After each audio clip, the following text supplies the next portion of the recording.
Will the New England Patriots make a blockbuster trade on draft day for an elite wide receiver? We'll explore that here on Patscast. Making some grand plans, Brandon Aiyuk, but no one receiver on their mind. Gotta bolster that offense. Welcome to Patscast. I'm Brad Whitaker. We're about 24 hours away now from the 2024 NFL Draft. Right now, the needle seems to be moving toward Drake May. The Patriots standing pat and drafting him at third overall. Doesn't mean they won't still be taking calls, considering taking the bag from Minnesota, getting a third team involved, trading back a few picks. We've gone through all the scenarios. If you want to check that out here on Patscast, how they would still be able to get a guy like J.J. McCarthy in a late first rounder, or get a Michael Penix and get more picks that way. We've broken it all down, so really at this point, we're playing the waiting game and seeing what the Patriots will do late Thursday night when they're on the clock at third overall, or if they trade the pick just beforehand. But some interesting news coming out of San Francisco via Michael Silver of the San Francisco Chronicle, reading this via NBC Sports Boston. Michael Silver says, based on what I'm hearing from knowledgeable sources inside the building and from high-ranking personnel executives and coaches around the league, don't rule out a deal that would send Brock Purdy's favorite target to another team. Now, Silver is referring here, of course, to Brandon Aiyuk, who is really a boundary X wide receiver, a guy that would fulfill those pressing needs for the New England Patriots, who really haven't had a number one wide receiver outside of the slot position since about the Randy Moss days, and a guy that would lift all boats, elevate that offense, a guy that would make life a lot easier for Demario Douglas, for Kendrick Bourne, for KJ Osborne, another slot receiver they signed this offseason, for the tight ends, Austin Hooper, Hunter Henry, and really be a guy that defenses have to consider week to week and make life a lot easier for that future quarterback, whether that's Drake May or another guy, or if Jacoby Brissett is starting week one. Suddenly they would have a lot of weapons to work with because they got a lot of B+ guys at the receiver position, but not a real physical outside A threat that Brandon Aiyuk could be considered. Now, Silver continued that there might not be clarity on the Niners' intentions with Aiyuk until they are on the clock or on Friday. While Niners GM John Lynch stated publicly an Aiyuk deal isn't anticipated, Silver said the team has back-channeled discussions with other teams to gauge interest. The Niners' asking price is a 2024 first-rounder, according to Silver, but another GM said a 2024 second-rounder might get it done. He also added such a deal might become more enticing to John Lynch and head coach Kyle Shanahan if that pick were near the start of the second round and packaged with another selection, say a 2025 third-round pick. Now, this would really depend on how the first round likely plays out for the Patriots. Maybe they make this deal before the draft if the Niners are willing to do so, but in all likelihood, the Patriots standing pat at number 3, taking their quarterback there, and then they don't pick until the second pick in the second round, and we know they're two big positions of need: left tackle, wide receiver, and luckily this is a deep draft at both positions, and it could go both ways, right? A lot of tackles could be taken in the first round, and a lot of those first round level talent receivers slip to the second, or vice versa. Maybe there's a lot of receivers taken in the first round, and then the Patriots can get their starting left tackle early in the second round. If the former scenario plays out, where we see an unprecedented draft where 9 tackles are taken, and look, not all these guys are left tackles. Like, Patriots may be in a situation where they're taking a guy from the right side and moving him to the left, because Owenu, I don't think he's going to the left side. Like, he's a right guard, right tackle, so he's sticking probably to the right tackle position. So let's just say Patriots see all these tackles come off the board, and then some of these wide receivers, maybe an A.D. Mitchell, Xavier Legette, some of these other guys, Ricky Pearsall, some of these guys slip to the second round. Yeah, the Patriots could take one of those guys and hope that they could become that boundary outside X wide receiver threat. Or maybe you have a team like the San Francisco 49ers who have to pay a lot of guys, and they're going to be in an interesting cap situation, especially if Brock Purdy improves down the road. And then they have to think like, okay, we got to sign this guy to an extension at some point. They're going to have to unload some of this talent. And Brandon Aiyuk is one of those guys who could be unloaded as soon as this offseason. So let's say that's what happens, right? Patriots see all these tackles coming off the board and they say, well, look, maybe we could get a good receiver here early in the second round and address tackle later. Or maybe we could take this 34th overall pick, package it to San Francisco, who sees all these great first-round level talents still on the board here early in the second round, and deal that away. Because a 34th overall pick, especially in this draft, especially when you're talking about the wide receiver position, is essentially a late first-round draft pick, right? You're only 2 picks away from the first round. And the nice thing is it's day 2, so the Patriots would have 24 hours to work out a deal in this scenario for a guy like Aiyuk, who would make such a big difference on that roster. I think a 34th round pick would probably qualify, at least in that scenario. And then you see the Niners take a guy like A.D. Mitchell if he slips there, or Xavier Legette, who has a lot of potential upside. There's a reason he's probably going to fall to the second round. But now suddenly the Niners would have a chance to fill that need at receiver. They certainly got plenty of weapons in other places. Have Deebo Samuel, have Kittle. We know they have a good O-line. We know the Niners are a team that you lose one of those guys, like they're still going to be in contention in the NFC, and they can fulfill that wide receiver need pretty quickly with the 34th overall pick. Now, would they take it straight up? I don't know. Here in this scenario laid out by Silver of the San Francisco Chronicle, it looks like the 34th pick would need to be packaged with perhaps a future draft pick, something in 2025. He's floating out a third rounder. Maybe the Patriots, because this is such a deep wide receiver draft, could throw in a late fourth rounder or for next year or something like that and get Aiyuk that way. But they have a real opportunity here. Now, in order for them to make a deal like this, it would need to be contingent on Brandon Aiyuk being willing to sign a long-term deal with the Patriots. But there's not a lot of teams that can afford to sign a big-name wide receiver to an expensive contract extension like that. But the Patriots are one of those teams. And we know they were willing to throw $22+ million at a guy like Calvin Ridley, who in my opinion is much worse than Brandon Aiyuk and maybe not as great of a big-bodied outside X wide receiver threat, although I think Calvin Ridley would have been just fine at that position. But I think Brandon Aiyuk is a tremendous upgrade there.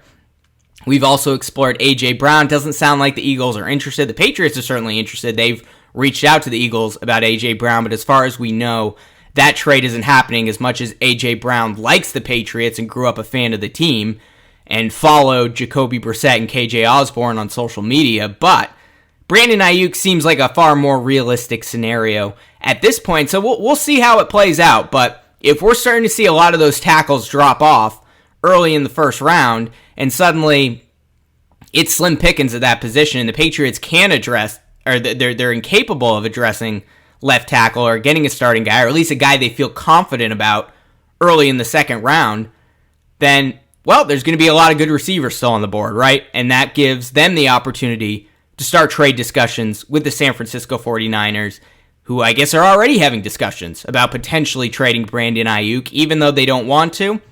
They don't have a long-term deal with Aiyuk. It would be expensive. They have a lot of great guys on that roster already.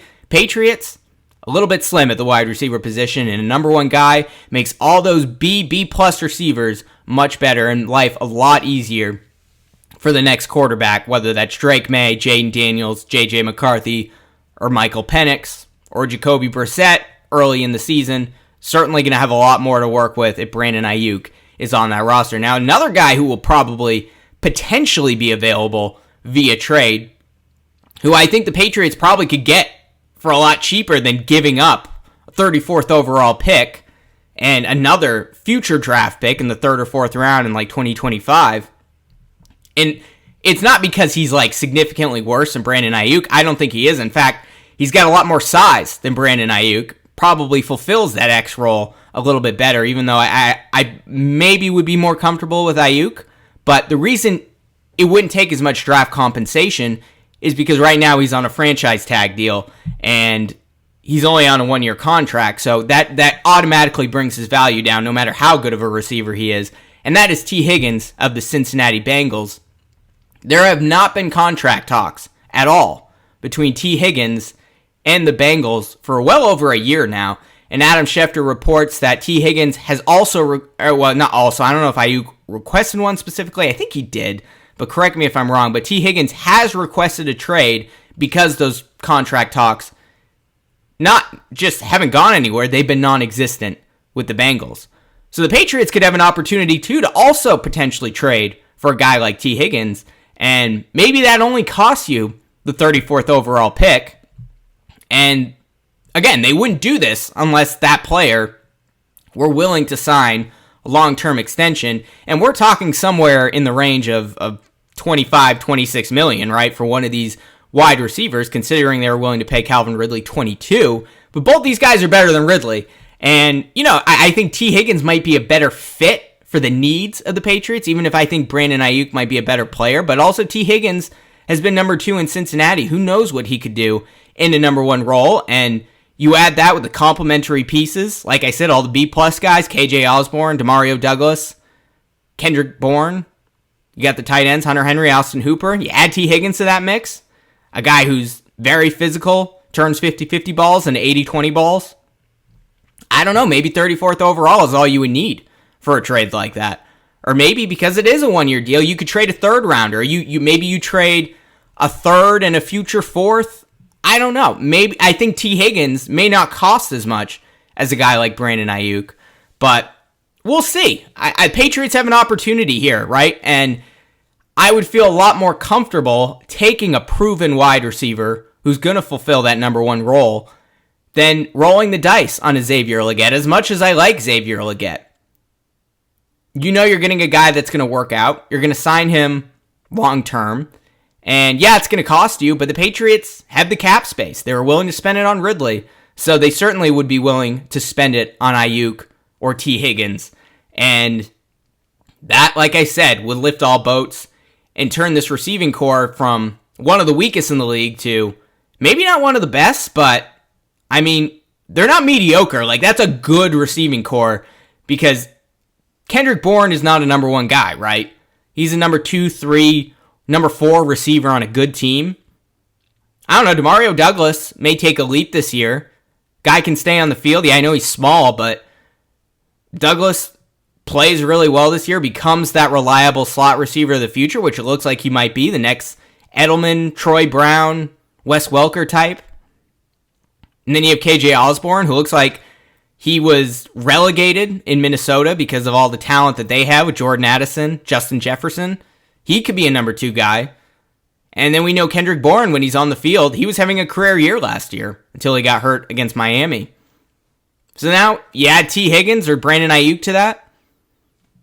Pretty good, right? Like, I don't know. Dare I say top 10? Maybe. So, again, now the trouble with this is you can't address left tackle until later in the draft. Maybe you can get that kid from Yale, whose name I still don't know how to pronounce. Seems to be more of a developmental guy, but a guy who could probably start at left tackle eventually. Maybe you have him work behind Okorafor at the left tackle position for a few weeks before he takes over. But again, I feel much more comfortable about the Patriots making a deal like this, solidifying the number 1 wide receiver spot, having a guy that defenses have to plan for, which they don't really have right now. And then Drake May, his life's a lot easier. Jaden Daniels, his life's a lot easier. J.J. McCarthy, whomever the quarterback is there, they're in a much better situation than Mac Jones ever had, even when Jacoby Myers was on the team. That's a much better receiving core, even when Myers was there. So, I don't know. Let me know what you think in the comments below. What do you think it would cost for a guy like Brandon Aiyuk or a guy like T. Higgins? And specifically for Higgins, do you think 34 would be enough, considering he's just on a 1-year deal at this point with the franchise tag, and he seems a little bit more frustrated and wants out of Cincinnati because it doesn't sound like they're going to extend him. They got to pay other guys. So let me know in the comments below. If you're watching on YouTube, be sure to like this video, subscribe to this channel. If you're listening on Apple Podcasts, Spotify, subscribe there.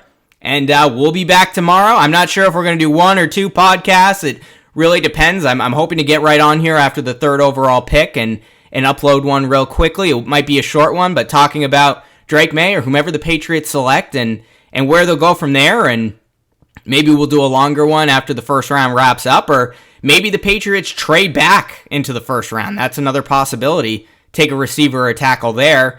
Or maybe they make one of these deals late into draft night, looking ahead to day 2, and giving Cincinnati or San Francisco an opportunity to take a young receiver while the Patriots get an elite guy that they can sign to a contract extension. Going to be interesting. A lot's going to happen in the next 24 hours.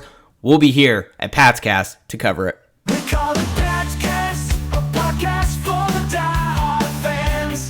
Talking about trading for Aiyuk, making some grand plans. Brandon Aiyuk, but no one receiver on their mind. Gotta bolster that offense, leave the doubters behind.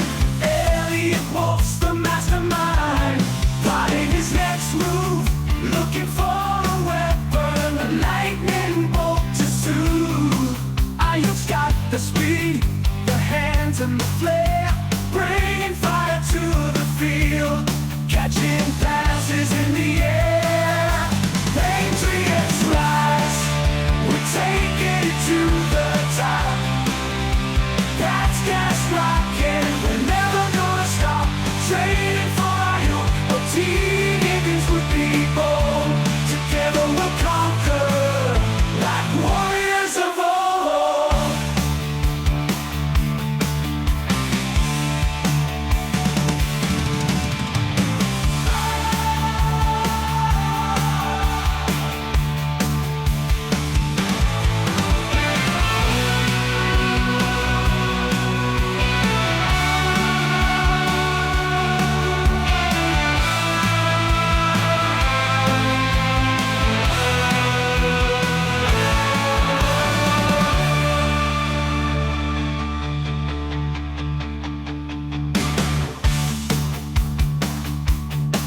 They call it Pat's Cast, a podcast for the die-hard fans. Talking about trading for Aiyuk, making some grand plans. Brandon Aiyuk, a no one receiver on their mind. Gotta bolster that offense, leave the doubt